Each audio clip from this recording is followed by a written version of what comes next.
दाखवत आहे ते सेफ्टी पिन आहे. हे सेफ्टी पिन आपल्याला खिचायची आहे, जोराने ओढायची आहे. ते ओढली की ते जे हँडल राहते ते प्रेस होते. ते प्रेस झाल्यानंतर आपण आपल्याला जिथे आग लागलेली आहे त्या ठिकाणी आपण एक्सटिंग्विश करतो. याच्यामध्ये पावडर टाईप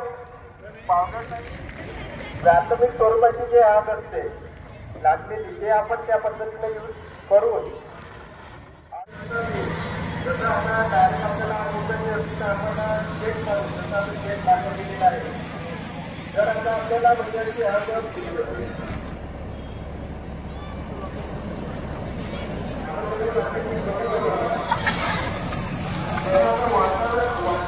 दोन्ही पद्धतीने आपण आग शिकू शकतो.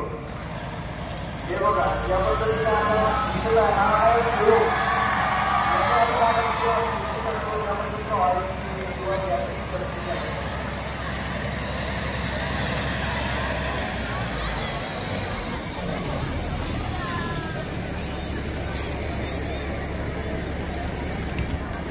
एक आता मॉनिटरचा डेमो घ्यायचा आहे आपल्याला. मॉनिटर चालू कर.